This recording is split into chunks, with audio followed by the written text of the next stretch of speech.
A gente vai dar continuidade à nossa série. Domingo passado, o pastor pregou acerca do jejum. A gente entendeu que o jejum também é para hoje, a gente entendeu o propósito dele, como executar. Agora a gente vai entender algumas coisas que a palavra de Deus tem a dizer acerca dela mesma, acerca do hábito da gente ler as Escrituras e da gente orar constantemente. Assim diz a palavra do Senhor em Hebreus capítulo 4, versículo 12. Pois a palavra de Deus é viva e poderosa, é mais cortante que qualquer espada de dois gumes, penetrando entre a alma e o espírito, entre a junta e a medula, e trazendo à luz até os pensamentos e desejos mais íntimos. Nada em toda a criação está escondido de Deus. Tudo está descoberto e exposto diante de seus olhos, e é a Ele que prestamos contas. Visto, portanto, que temos um grande sumo sacerdote que entrou no céu, Jesus, o Filho de Deus, apeguemo-nos firmemente àquilo que cremos. Nosso sumo sacerdote entende nossas fraquezas, pois enfrentou as mesmas tentações que nós, mas nunca pecou. Assim, aproximemo-nos com toda a confiança do trono da graça, onde receberemos misericórdia e encontraremos graça para nos ajudar quando for preciso. Vamos nos aproximar do trono da graça. Senhor, nós estamos aqui mais uma vez, meu Deus, para te rogar entendimento da tua santa palavra, traz iluminação ao nosso entendimento, traz convencimento aos nossos corações. Dá-nos a graça, meu Deus, de focarmos em tudo aquilo que o Senhor tem a transmitir ao teu povo, de tudo aquilo que o Senhor tem com relação a nossos pecados, com relação a dúvidas que nós temos, que assim o Senhor possa nos confrontar e essas dúvidas possam ser respondidas e o Senhor venha convencer os nossos corações, completando a tua obra em nós, fazendo-nos sermos crentes cada vez mais maduros e cada vez mais fiéis à tua santa palavra. Nós pedimos em nome de Jesus. Amém. Mas, irmãos, alguém aqui já teve a doce oportunidade de ir até o Jardim Botânico lá de Curitiba? Alguém já teve essa maravilhosa experiência? Minha irmã já teve, né? Junto comigo. Alguém pelo menos já viu aqui o Jardim Botânico de Curitiba? É um negócio assim maravilhoso de lindo, né? Agora, se a gente for olhar aquelas flores, as plantas que estão ali, a gente sabe que elas estão ali com vida, aquele negócio belo, não é por conta de nenhuma coisa assim mirabolante, tecnologia 2. É simplesmente porque está sendo dado o que elas precisam, né? Está sendo derramado água ali constantemente, na periodicidade correta, está progredindo ali daquele jeito e assim tudo vai florescendo, vai ficando verde, com vida. E eu estou trazendo aqui esse exemplo porque a gente fala sobre disciplinas espirituais, mas isso é o nosso lado, da nossa responsabilidade humana. É entender que essas coisas são deveres da nossa parte, são disciplinas que a gente deve exercitar. Mas, por outro lado, da parte de Deus, a gente passa a chamar essas coisas que a gente está estudando de meios de graça. Ou seja, são meios ordinários, coisas comuns, é um pedaço de papel ou um texto digital, mas que por meio disso, Deus ele derrama sua graça a nós. Ele nos fortalece, ele nos nutre. Lembre, não é a mangueira que vai fazer algo mirabolante, pô, por conta da mangueira que o Jardim Botânico de Curitiba é bonito. Que plantas que a gente admira, locais que a gente admira, pô, porque tem um negócio super diferente. Não, é água. Os canais por onde passam a água não tem nada de especial. E do mesmo jeito, a folha de papel, digital, se a oração que a gente faz em pé, sentado, olho fechado, olho aberto, essas coisas não fazem diferença. O que faz a diferença é a graça de Deus, que Deus derrama a cada um de nós por meio desses canais para nos fortalecer. Então a gente entende que os meios de graça são esses meios que Deus usa para nos fortalecer e nos fazer perseverar até o fim. E a gente vai hoje entender um pouco acerca desses dois meios de graça, duas disciplinas espirituais, que é a leitura da palavra e a oração. E o nosso texto aqui de Hebreus, ele se encontra bem num contexto direcionado a isso. A gente tem aqui uma carta que se autodescreve, no capítulo 13, versículo 22, como uma palavra de exortação, uma palavra de encorajamento. É uma palavra para apertar o calo, porque alguma coisa estava acontecendo e isso precisava dessa palavra. E a gente vê assim pela profundidade teológica de Hebreus, que é uma carta assim, pô, parece um tratado de teologia, né? Parece uma teologia sistemática, um negócio assim avassalador. Então, é uma carta, sermão, uma carta, uma homilia ali teológica com ênfase muito grande. na pessoa de Cristo, na obra de Cristo, na relação entre o Antigo e o Novo Testamento, mas com um foco específico, apesar dessa teologia densa, de deixar advertência para aqueles irmãos quanto ao perigo de endurecer o coração por conta da falta de fé. Esse é o foco dessa carta com relação a quem iria receber ela. A gente tem um público aqui que tem sintomas claros de enfraquecimento espiritual. A gente tem, por exemplo, em Hebreus capítulo 5, versículo 11 a 12, se puder projetar aí, Gui, os irmãos abrirem também, importante a gente trazer essas advertências explícitas para nós também. Em Hebreus capítulo 5, versículo 11 a 12 é dito: há muito mais que gostaríamos de dizer a esse respeito. Aqui ele está falando de algo que até hoje é complexo para a gente. Ele está falando do sacerdócio de Cristo na ordem de Melquisedeque. É algo complexo. Mas olha o que ele diz para esses irmãos.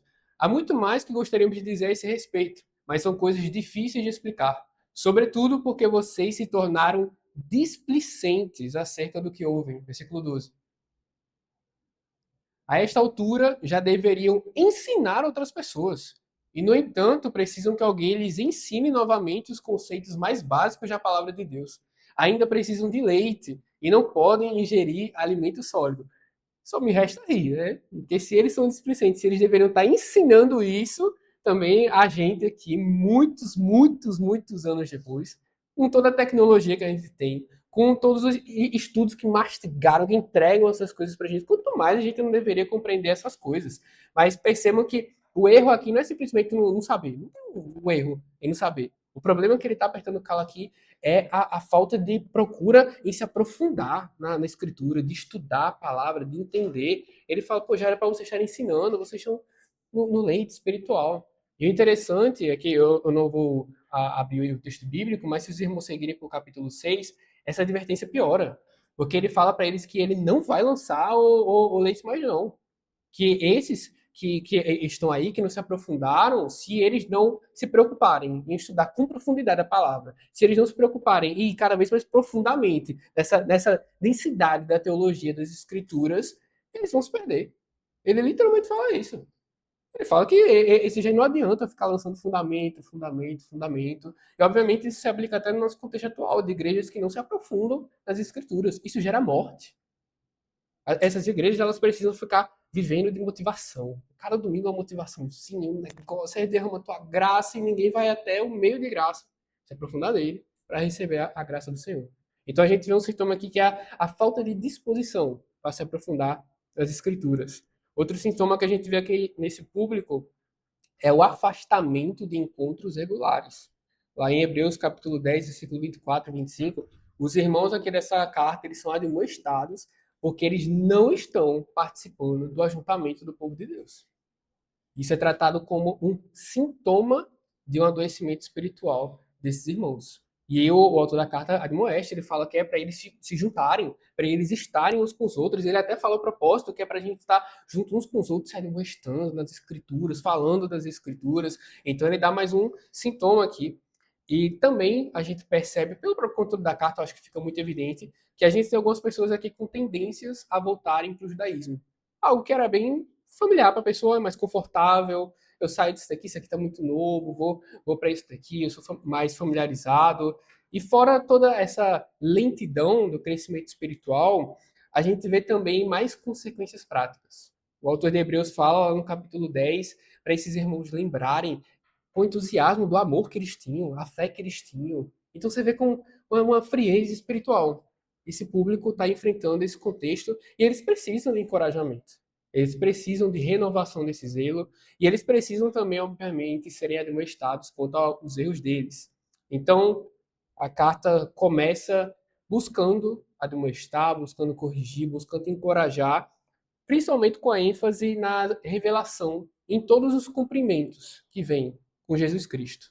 A gente viu que tem tendências judaizantes dessas pessoas. Então a carta ela começa assim. A carta então fica progredindo, sempre buscando mostrar que Jesus é o cumprimento de tudo revelado na lei e nos profetas, que Jesus é um misericordioso e fiel sumo sacerdote, que ele inaugurou uma nova aliança, que ele é o cumprimento e a substituição de todos aqueles rituais pelo pecado que tinham, que ele deu esse cumprimento de uma vez por todas e nós temos o perdão eterno do pecado.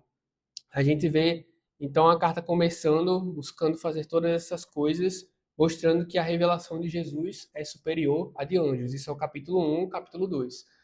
Por que isso? É até meio controverso assim pra gente, mas existia uma ideia popular entre os judeus em que os anjos teriam sido envolvidos na entrega da lei a Moisés. A gente vê Estevão falando disso. São detalhes que passam quando a gente está lendo o texto de Atos, né? Mas em Atos capítulo 7, versículo 53, Estevão faz menção disso. Dessa crença de que os anjos entregaram a lei para Moisés. Então, percebam que para esses homens é meio controverso um homem agora que menor do que um anjo, ele chega com uma nova aliança, ele chega com uma nova concepção da lei. Pô, como é que esse homem é superior a um anjo? E aí ele começa a argumentar, então, no primeiro e segundo capítulo, que Jesus é o próprio Deus, de que ele é maior do que um anjo, que os anjos, na verdade, foram enviados para cuidar dos salvos, que Jesus se fez homem pelos salvos, que ele morreu pelos pecados deles e que agora ele só foi posto nessa posição em prol desses salvos, mas agora tudo está debaixo dos pés dele. Inclusive, é dito que a revelação de Cristo é muito maior que a dos anjos, porque os anjos servem a ele. Isso serve de alerta a todos nós, por exemplo, a seitas que colocam Jesus em pé de igualdade com os anjos, ou um pouco menor, ou como acreditam os testemunhos de Jeová, por exemplo, Jesus o arcanjo Miguel, um negócio ali. A teologia de Hebreus nega completamente isso. E a revelação de Cristo é muito mais superior. Também o autor de Hebreus ele diz que é não somente superior a isso, mas ele fala que essa revelação de Cristo também ela é posterior àquela revelação dos profetas. Aquilo tudo passou. Então, igrejas que aceitam novas profecias, elas também estão completamente desalinhadas com a revelação de Hebreus, porque a revelação de Cristo é definitiva. É a teologia de Hebreus. Poxa, é definitivo. Está aqui de uma vez por todas, está escrito. A gente vê ele falando, né? Por muito tempo Deus falou várias vezes e de diversas maneiras a nossos antepassados por meio dos profetas. E agora, nesses últimos dias, ele nos falou por meio do Filho, o qual ele designou como herdeiro de todas as coisas e por meio de quem criou o universo. O Filho irradia a glória de Deus. Ele expressa de forma exata o que Deus é e com sua palavra poderosa sustenta todas as coisas. O matador é o próprio Deus. Então ele segue nessa busca de mostrar que a revelação que Cristo traz é a consumação de todas as coisas, é algo muito superior. E aí ele vai falar também que Jesus é superior à revelação e à lei que Moisés entregou.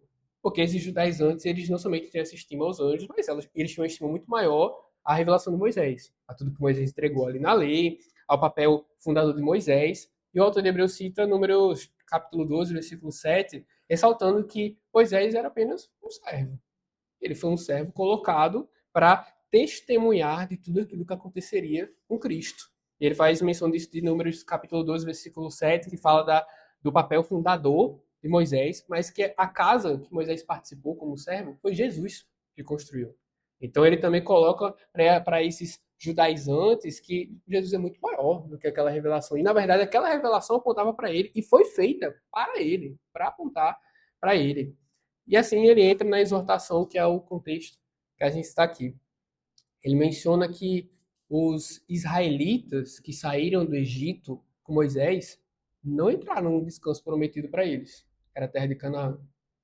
E ele começa a fazer então essa advertência, mencionando o Salmo 95, de que um coração endurecido, um coração incrédulo, que falta fé nas escrituras, ele tem que ser alertado. Porque tal como os israelitas estavam indo para o descanso deles, que era a terra de Canaã, e eles não entraram, nós também estamos indo para o descanso eterno. E a gente não pode permitir que o nosso coração seja endurecido. Que o nosso coração tenha essa falta de fé. Ele mostra que o Canaã era esse prenúncio do descanso eterno e faz essa advertência para a gente. Ele, inclusive, menciona aqui: advirtam uns aos outros todos os dias, diário, enquanto ainda é hoje, para que nenhum de vocês seja enganado pelo pecado e fique endurecido. E a forma que ele vai dar, então, para a gente trabalhar contra esse endurecimento é a exortação diária da palavra de Deus. É a palavra do Senhor. Ela que evita o endurecimento. Na palavra nós somos assegurados também, não somente essa natureza dela que combate a dureza do nosso coração, combate a frieza espiritual, mas nós somos assegurados também da misericórdia e graça do nosso sumo sacerdote, que é Jesus Cristo. Então esse bloco aqui, se a gente fosse colocar um título assim bonitinho, esse bloco, é basicamente, como ele diz lá em Hebreus capítulo 3, versículo 1, é a vida por meio do apóstolo, porque a revelação dele é definitiva e é maior que qualquer outra revelação, e no sumo sacerdote. A vida por meio do apóstolo e sumo sacerdote, ou quem sabe também a dieta da graça, que a gente vai falar agora do alimento para as nossas vidas. Versículo 12 ao versículo 13. Pois a palavra de Deus é viva e poderosa, é mais cortante que qualquer espada de dois gumes, penetrando entre a alma e o espírito, entre a junta e a medula, e trazendo à luz até os pensamentos e desejos mais íntimos. Nada em toda a criação está escondido de Deus. Tudo está descoberto e exposto diante de seus olhos, e é a Ele que prestamos contas. Então a gente vê aqui que a palavra de Deus ela é viva e poderosa, como está sendo dito aqui. Outras traduções vão trazer viva e eficaz. Essa é uma linguagem semelhante a Isaías capítulo 55, versículo 11. Eu acho que os irmãos já ouviram algumas vezes, né? Que tal como a chuva cai e ela não volta até que ela tenha escorrido sua água e tenha feito tudo florescer e tenha nutrido tudo, também assim a palavra de Deus não volta vazia. Ele usa uma linguagem similar nesse sentido, que a palavra de Deus é viva e poderosa, tal como a chuva, ela vai, ela cumpre o seu propósito de nutrir ali as coisas, as plantas, tudo. A palavra de Deus também não volta vazia. Ela sempre vai cumprir o seu propósito pelo qual ela foi pronunciada por Deus. Para o seu povo, esse propósito aqui é de trazer arrependimento, graça, nutrição, santificação, fortalecimento, alimento espiritual para aqueles que pertencem nele. Isso é importante, gente. A palavra de Deus ela não volta vazia, ela cumpre o propósito. Se a gente crê que Deus santifica o seu povo por meio das Escrituras, como Jesus fala em João capítulo 17 e 17, a gente tem que atender a Escritura nessa expectativa de sermos nutridos. E também, para aqueles que não pertencem a Cristo, a palavra também cumpre o seu propósito. E o sentido de uma espada de dois gumes é esse, de que ela é afiada em todos os seus lados, ela vai cumprir o propósito dela. A gente vê também para aqueles que não pertencem ao povo de Deus a eficácia em trazer culpa, em evidenciar o juízo vindouro que vem contra essas pessoas, a condenação que elas merecem. A palavra também aponta isso, ela sempre vai cumprir o seu propósito. A gente vê essa dupla eficácia, por exemplo, no caso de Jesus no deserto, no lugar de Israel, fazendo aquilo que Israel não fez no deserto, que foram tentados, murmuraram, foram contrários a todas as promessas que Deus tinha entregado. Em Mateus 4 a gente vê Jesus sendo tentado pelo diabo, mas não caindo na tentação, mostrando que ele de fato é esse homem perfeito. E aí o diabo diz para Jesus transformar uma pedra em um pão. E Jesus dá a resposta para o diabo, mencionando Deuteronômio capítulo 8, versículo 3, dizendo que o homem não vive só de pão, mas de toda palavra que procede da boca de Deus. Então, a gente vê que Jesus ele faz o que Israel não fez. Ele confia na palavra do Pai. Ele confia em tudo aquilo que o Pai já havia decretado, pois já estava decretado que seria a nova aliança. Que viria aquele de Isaías 53 que seria castigado, moído pelo pecado. E Jesus fala, pô, não precisa desse pão. Deus vai cumprir toda a sua palavra, a escritura vai se cumprir completamente. Eu vou cumprir a minha missão, vou cumprir o meu propósito. E Israel não fez isso. Israel não confiou na palavra de Deus. Na verdade, é colocado aqui, lá em Deuteronômio 8:3, se os irmãos forem olhar, que o maná foi colocado justamente para pôr à prova essas pessoas, para elas confiarem na provisão divina. Eles estavam no deserto, mas Deus não tinha prometido que eles iam entrar na terra de Canaã. Então, pô, era só confiar na palavra de Deus. Mas a gente vê que isso não acontece. A fidelidade perfeita de Cristo mostra, de fato, como a palavra revelou a incredulidade dos israelitas, a falta de fé deles. Murmuraram até o fim várias vezes, murmuração, sem confiar na palavra, e Cristo não. Cristo confiou. Então a gente vê que uma mesma palavra, Deuteronômio 8:3, ela aponta a duas coisas completamente diferentes. As mesmas promessas, uma apontava para o outro, né, para Cristo, elas cumprem propósitos diferentes. E, gente, também nós contra o diabo, nós temos que lembrar, em meio às nossas tentações, como diz Efésios capítulo 6, versículo 17, de que a palavra é a nossa espada.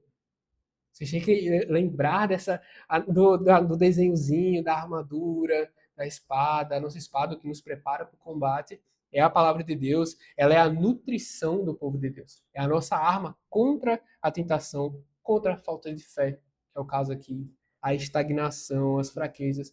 Percebam, que a espada da gente não é a emoção de um teatro, uma palavra diferenciada, um negócio aí. Não, é a palavra de Deus. Simples, ordinário. É um meio de graça, o meio de graça é isso. Ordinário, mas a graça de Deus flui, certamente, dali. A gente vê que o uso desse meio de graça, que é a palavra de Deus, ele é ordinário e ele envolve um esforço ordinário também. Como assim, Christian? Ele envolve um esforço diário pra gente realmente assim chegar, bater no peito, pegar a espada ali e ir. A gente chegar e ir até a palavra. Aqui no capítulo 4, versículo 11, se os irmãos forem olhar, ele fala: esforcemos-nos para entrar nesse descanso. Precisa de esforço. Precisa mesmo bater no peito, eu não estou com vontade, mas eu vou. Eu vou até a palavra. A fé tá fraca, mas eu vou lembrar. A palavra de Deus não volta vazia. Eu vou lembrar que eu preciso da escritura, ela é minha espada, ela é minha arma, minha força contra a tentação. Nem só de pão viverá homem, mas de toda a palavra que procede da boca de Deus. Eu lembro disso, eu vou até a palavra. A gente tem que se esforçar. Demanda uma luta diária. E é uma luta diária também, não somente para a gente ir, mas para a gente confiar que Deus ele vai derramar graça sobre nossas vidas por meio da palavra. Ele vai nos nutrir por meio da palavra. E, gente, é muito claro nas Escrituras a palavra de Deus ser nesse meio de graça. A gente vê lá em 2 Timóteo, capítulo 3, versículo 16. Eu acho que a maioria aqui sabe de cabeça, né? Toda escritura é inspirada por Deus, ela é útil para o ensino, para a repreensão. Mas a gente percebe que no versículo 17 é dito que a palavra de Deus ela é suficiente, ela é útil para que o homem de Deus seja perfeito. Para que ele seja perfeitamente habilitado a toda boa obra. Então, você quer ser um crente mesmo? A palavra, ela é suficiente, ela tem esse poder de tornar a gente aptos, capazes para toda boa obra. Também a gente vê em João 17, como eu havia mencionado antes, Jesus roga, né? Santificados, Pai, santifica-os na verdade. A tua palavra é a verdade. Jesus roga ao Pai para que o seu povo seja santificado como? Por meio da verdade, por meio da palavra. Em Atos capítulo 20, versículo 32, Paulo fala aos presbíteros de Éfeso, aos pastores de Éfeso, para eles cuidarem do povo de Deus. Agora, como que eles vão fazer isso? É com coisas mirabolantes? É com a metodologia específica? Olha o que Paulo fala em Atos 20, 32. Agora, pois, eu os entrego aos cuidados de Deus e à palavra da sua graça, que tem poder para edificá-los e dar herança entre todos que são santificados. Ele recomenda a palavra de Deus, a palavra da graça. Pedro também, 1 Pedro 1, versículo 23 a 25, ele fala: pois vocês nasceram de novo, não para uma vida que pode ser destruída, mas para uma vida que durará para sempre, porque vem da eterna e viva palavra de Deus. Ele fala que várias coisas passam, as coisas terrenas passam, mas a palavra do Senhor permanece para sempre. E, gente, não é à toa que a palavra vai identificar Jesus como o Verbo. Ele é a palavra. Ele é o caminho, a verdade e a vida. Não é à toa. Por isso que João, em 1 João capítulo 1, versículo 3, diz: anunciamos-lhes aquilo que nós mesmos vimos e ouvimos, para que tenham comunhão conosco. E que comunhão é essa deles? E a nossa comunhão é com o Pai e seu Filho Jesus Cristo. Meus irmãos, é através da leitura das Escrituras, é através do estudo da palavra, essa palavra que é viva, eficaz, que a gente tenha tão buscada pelos crentes hoje, comunhão com Cristo. Os crentes estão fazendo coisas assim absurdas em nome da comunhão com Cristo, e a palavra fala que o verbo está ali, escrito, tudo apontando para ele, falando dele, santificando o seu povo, é suficiente, torna o seu povo perfeito, habilita o seu povo para a boa obra. Isso é o poder da palavra de Deus. E aqui no texto a gente tem um aspecto que também existe e que é mais doloroso. Ele fala que é uma espada de dois gumes. Ele diz que ela penetra entre a alma e o espírito, entre a junta e a medula, e traz luz até os pensamentos e desejos mais íntimos. E aqui, meus irmãos, essa é a espada divina contra a dureza do nosso coração.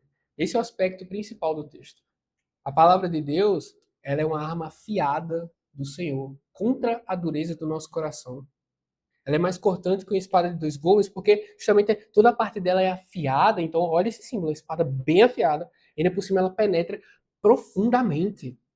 ossos, medulas, alma, espírito, não que o texto esteja falando de tricotomia, se o homem tem três partes, ele tem duas, o texto só quer expressar aqui de que é um negócio profundo, ele vai até o íntimo do nosso ser, e ele traz a luz. O termo grego que tem aqui para trazer a luz é um termo que a gente conhece, é críticos, é de crítica mesmo. A palavra de Deus, a leitura das escrituras, traz a nós justamente a crítica ao nosso ser, aos nossos pecados, à profundidade das nossas trevas. A palavra, não é que ele continua, ele fala que a palavra é o crítico pelo qual todos seremos julgados. Através da leitura das escrituras nós somos confrontados. O pecado ele vai endurecendo o nosso coração, né? A falta de fé, vai ficando aquele negócio frio, aí você vai até a palavra e ela é uma espada que penetra até a profundeza do nosso ser e quebra essa frieza. Aponta para nós o ídolo do nosso coração e estava fazendo com que a gente ficasse com essa frieza. Aponta para nós os nossos próprios erros. Quem nunca leu a palavra incomodado que estava pegando no meu calo aqui, ó? Tô pegando no meu calo, não queria. Essa também é uma função da palavra, penetrar até o íntimo do nosso ser e trazer à tona tudo aquilo de oculto e que vai ser julgado também diante de Deus no final de todas as coisas. A ideia aqui é como se nós, através das escrituras, como se a gente ficasse que nem um animal mesmo que está com o pescoço exposto. Está prestes a ser segurado aqui. Não tem o que fazer. E é isso que a escritura faz e nos deixa diante de Deus. Não é à toa que em Romanos 3, versículo 19, Paulo fala que depois de dizer que todos pecaram, que não há quem busque a Deus. Aí fica aquele negócio, e para que serve a lei? Se todo mundo pecou, ninguém busca a Deus. Vai servir para quê? Ninguém consegue obedecer à lei. E aí Paulo fala para mostrar que todos são culpados diante de Deus, todos pecaram, sem exceção.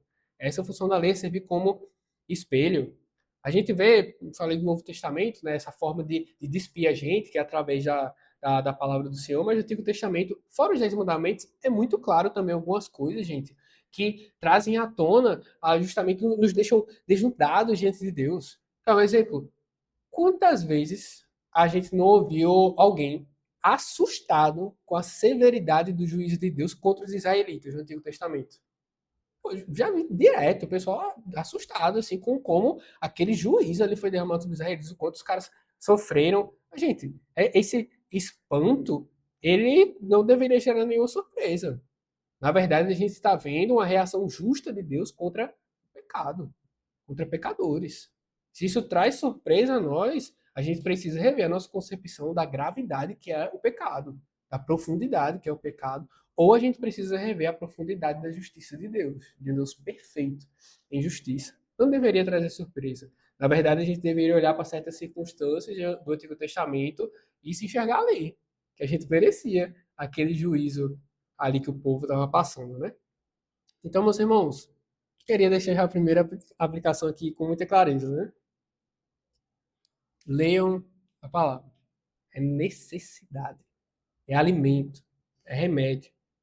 E os irmãos bem sabem. Alimento a gente tem as faixas de horário. Às vezes tem um mais desregulado que o outro, né? A minha irmã almoça em um horário, almoça em outro, meio desregulado. Mas a gente tem a nossa faixa ali. Vai ter aquela faixa, eu vou almoçar, vou jantar. Remédio do mesmo jeito, pô. Remédio de 8 horas, 6 horas, 12 horas. E a gente tá lá, ó, batendo ponto.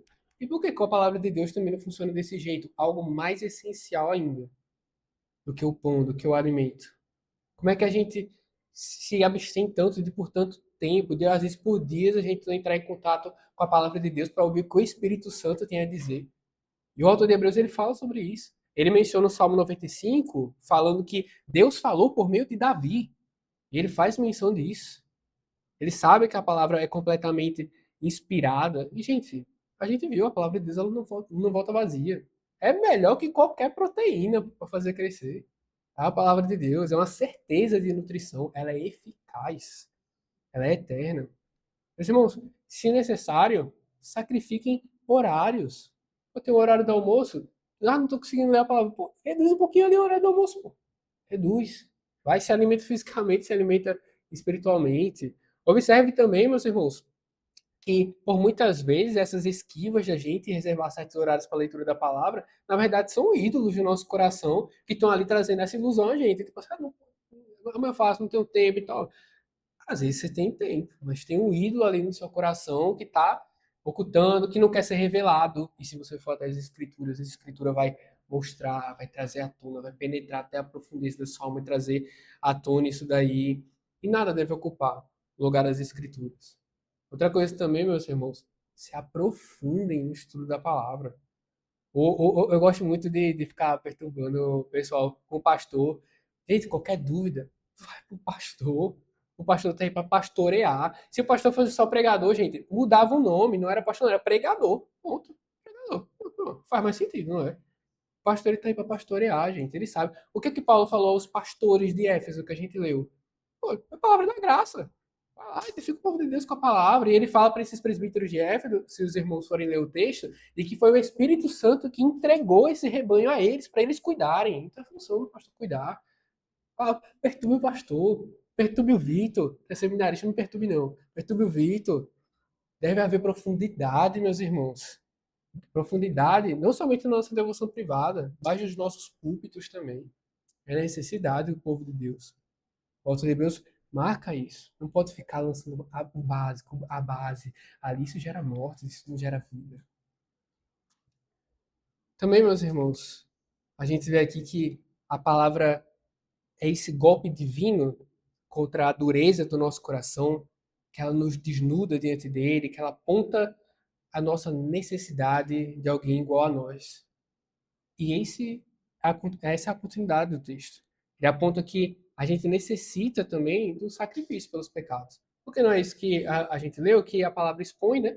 E que a gente deixa a gente despido, desnudado diante de Deus e que ele vai julgar cada um. Então, a palavra de Deus aponta a nossa necessidade de alguém igual a nós, mas que poderia oferecer um sacrifício pelo pecado. Isso é outra coisa que a palavra desperta, é a necessidade da graça de Deus. A necessidade de alguém igual a nós, mas sem culpa. E essa é a continuação do nosso texto, versículo 14 e versículo 15. Acompanhe comigo na sua Bíblia. Visto, portanto, que temos um grande sumo sacerdote que entrou no céu, Jesus, o Filho de Deus, apeguemo-nos firmemente àquilo em que cremos.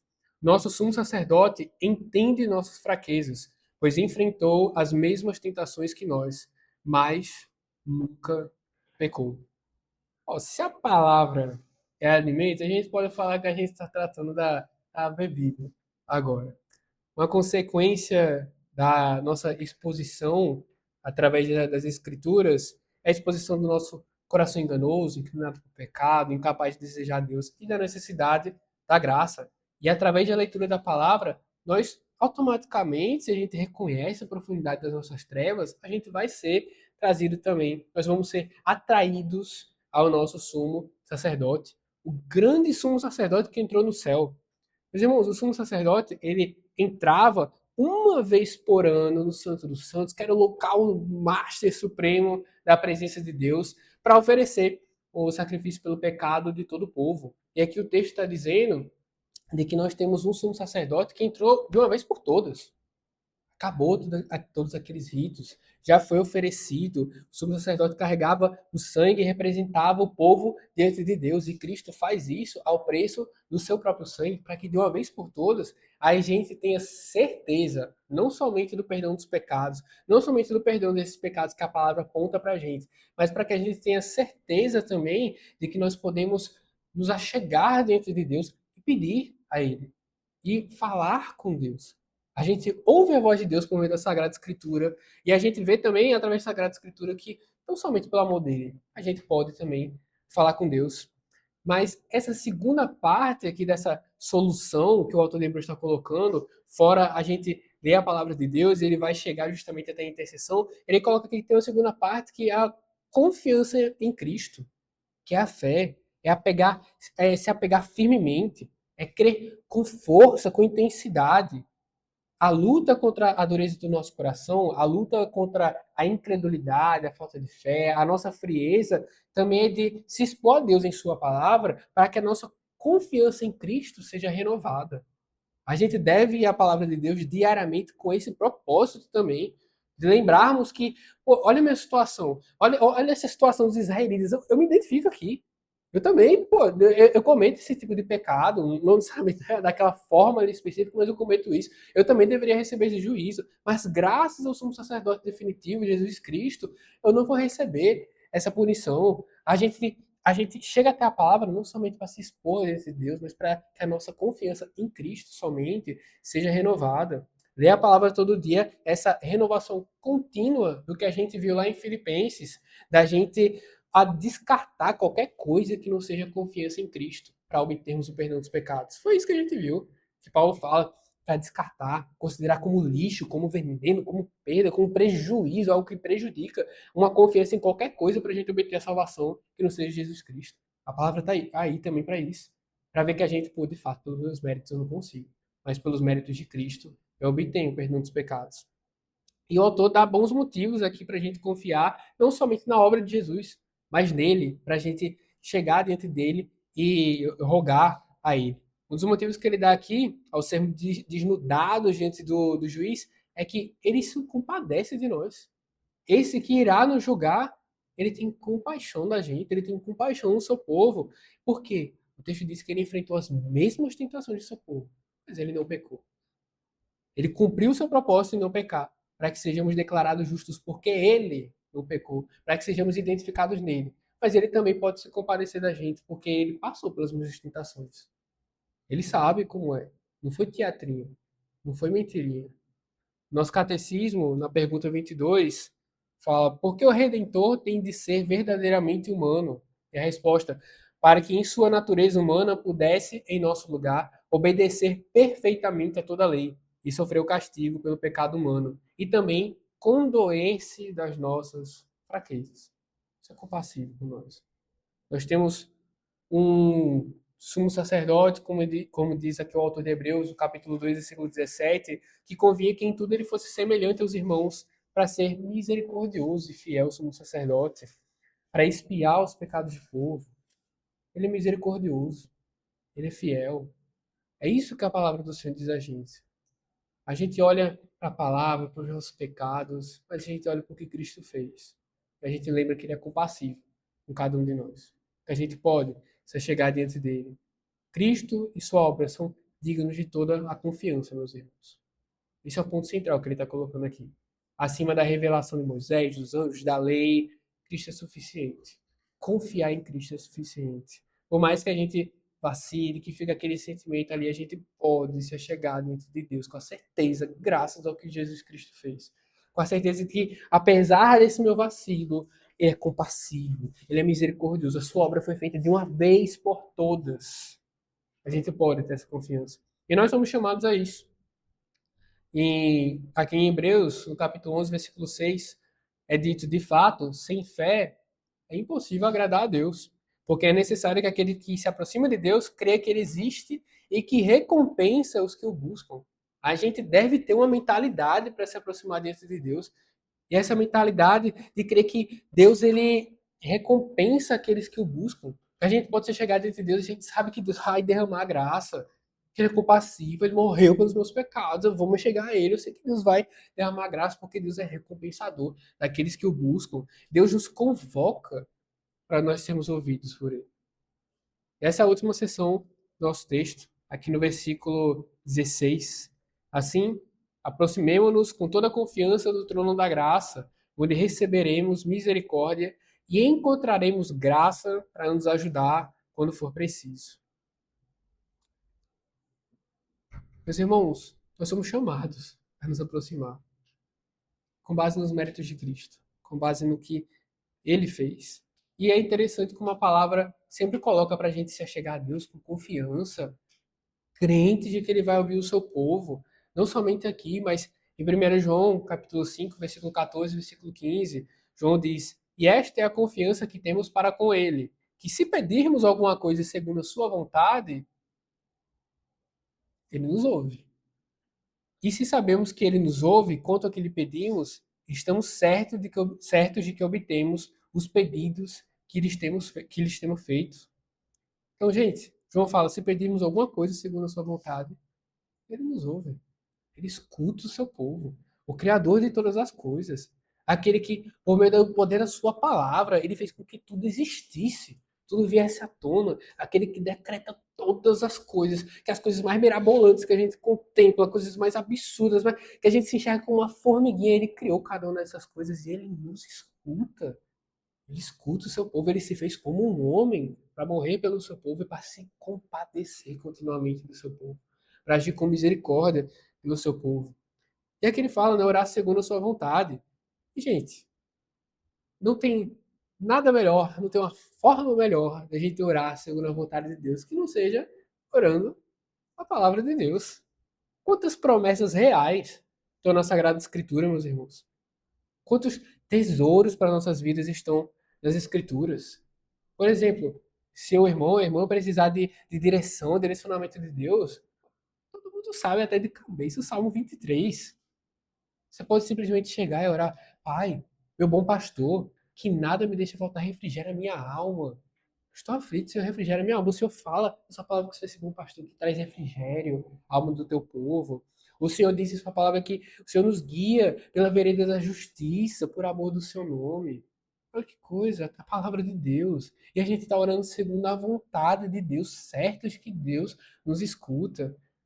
Quando o coração duvidar da suficiência de Cristo, quando Satanás quiser te acusar, te fazer enxergar que, pô, eu pequei aqui e ficar uma noção na sua cabeça como se a salvação fosse pelas suas obras e não pela obra de Cristo, lembre de Romanos capítulo 8. Você pode orar, Pai, a tua palavra diz que agora já não há mais nenhuma condenação para aqueles que buscam a Deus, para aqueles que estão em Cristo Jesus, porque a lei que me condenava, Cristo cumpriu.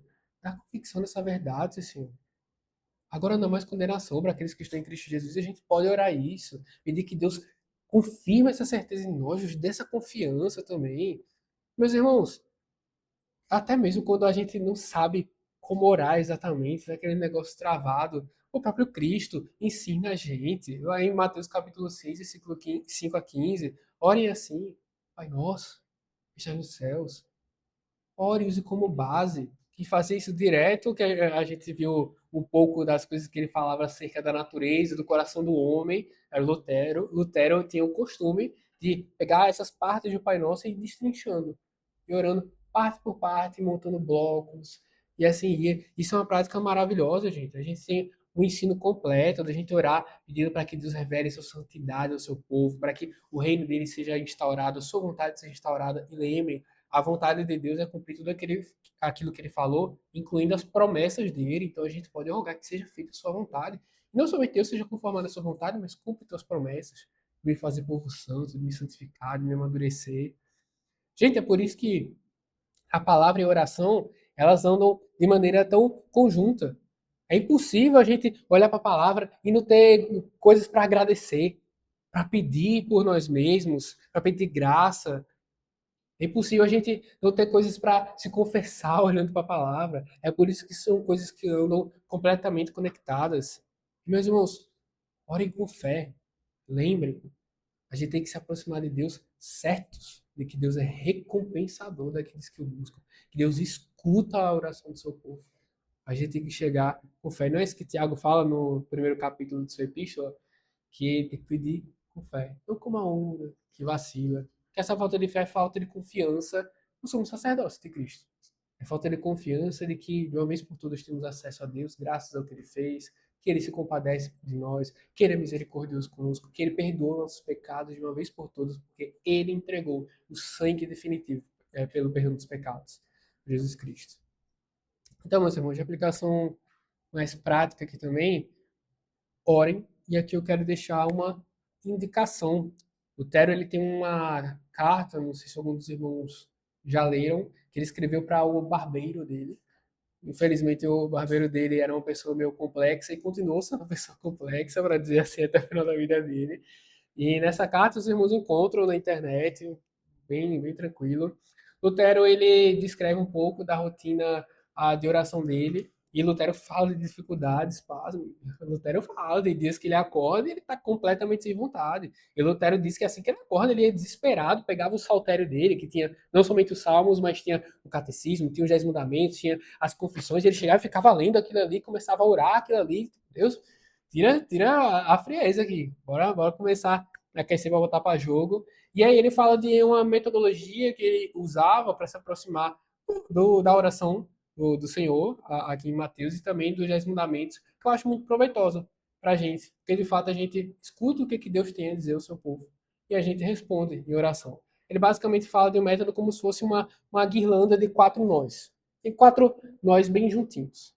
Primeiro, obviamente, se dirige à palavra de Deus pedindo iluminação ao Senhor. Certo que ele vai iluminar o nosso entendimento. Também busque entender a palavra. Busque compreender o que está ali. Senão a palavra de Deus, se a gente não aceitar que Deus ele quis que a palavra dele tivesse gêneros literários diferentes, públicos diferentes, contextos históricos diferentes, acontecimentos diferentes, e que tudo isso se conectasse. Se a gente não aceitar isso daí, a palavra de Deus ela vai virar um livro como qualquer outro, vai virar um livro de mantra. Eu vou usar a palavra como eu quero, mas Deus designou o modo que ele quer que a palavra dele seja entendida. Então, entenda a palavra. E a outra coisa que Lutero coloca, que é, eu acho que é um hábito que a gente faz pouco, é meditar nas escrituras. É ali naquela leitura que a gente entendeu, a gente repousar sobre o texto todo, ou sobre a ideia do texto, ou sobre um versículo, e a gente começar a fazer perguntas. O que isso fala acerca de Deus? O que isso fala acerca de mim? O que isso fala sobre a necessidade que eu tenho de confessar ao Senhor, de agradecer ao Senhor? O que isso fala sobre a necessidade que eu tenho de pedir aos meus irmãos, também à minha igreja? A gente tem que começar a perceber as coisas que Deus começa a aplicar em nossas vidas. E por muitas vezes Deus fala com muita clareza ao nosso coração, quando a gente respeita aquilo que Ele falou na sua palavra, e a gente começa a trazer para as nossas vidas. Deus começa a falar ao seu povo desse modo. Começa a fazer sentido. E percebam como fica direcionado, né? Depois que a gente começa a fazer isso, a gente começa, pô, realmente, vou pedir por isso, vou agradecer a Deus por isso, vou confessar a Deus esse meu pecado. Olha como Deus é maravilhoso, olha como eu sou pecador. Você começa a ter esse contato com o texto. Então, minha sugestão, com base no Lutero, comecem a meditar nas escrituras. A gente tem uma mentalidade hoje em dia, né, que a gente tá ficar aqui, mas a meditação do povo de Israel era esse contato bem mastigando a palavra, é como se fosse um chiclete. A palavra está todo dia ali. Mascando, mascando, mascando. A gente não masca nem no momento da leitura, imagine ao decorrer do dia. E a gente deve fazer isso.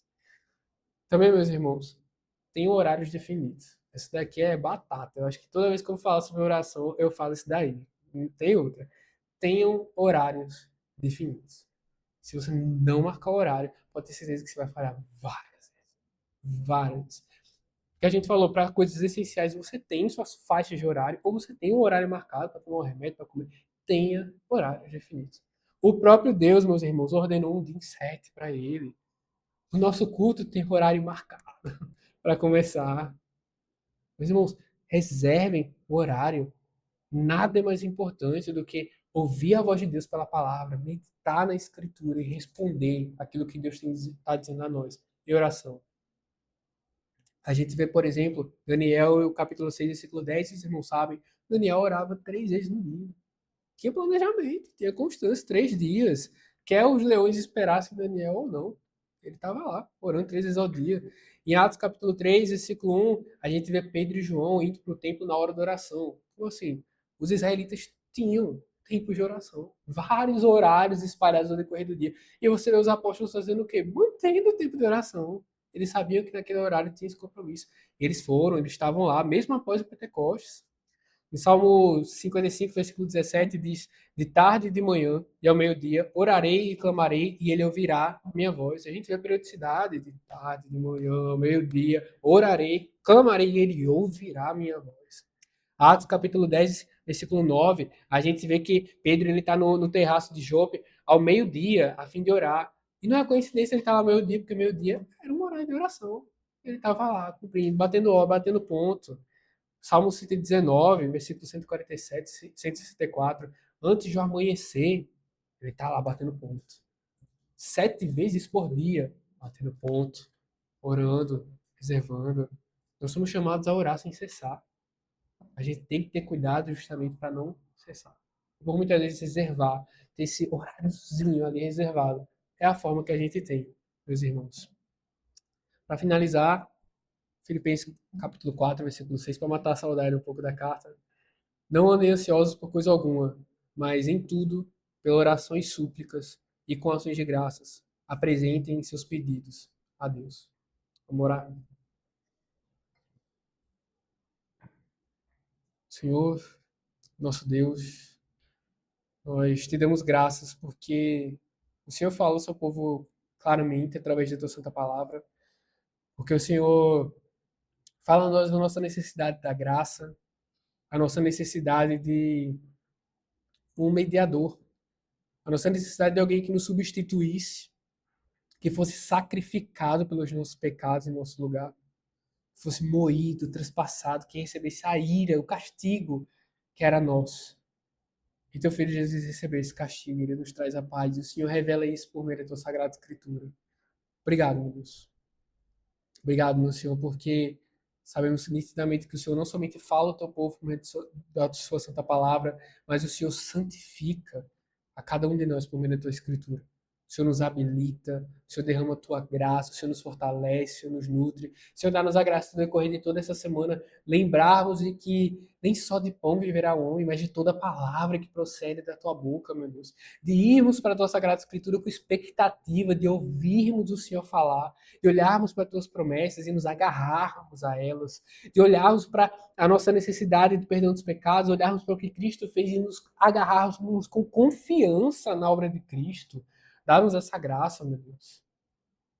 Senhor, também dá-nos a graça de lembrarmos de que o Senhor ouve o seu povo, de que o Senhor é esse Deus compassivo, misericordioso, passou pelas mesmas tentações de nós.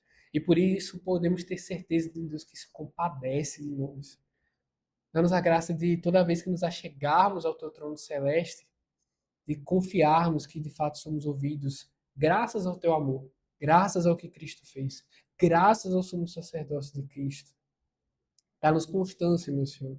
Dá-nos a graça de nos dirigirmos à tua palavra para nos expormos, para ouvirmos a tua voz e para respondermos em oração a ti.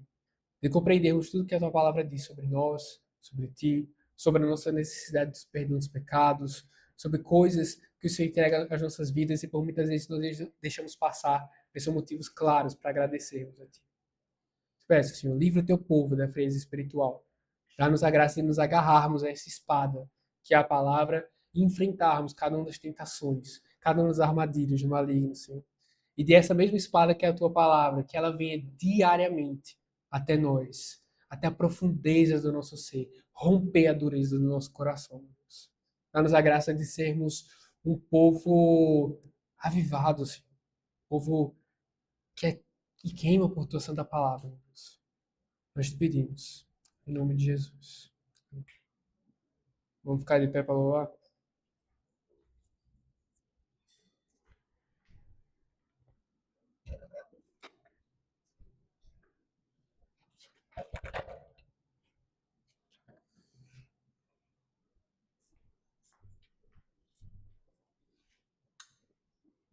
Se minha voz deixar, né? É,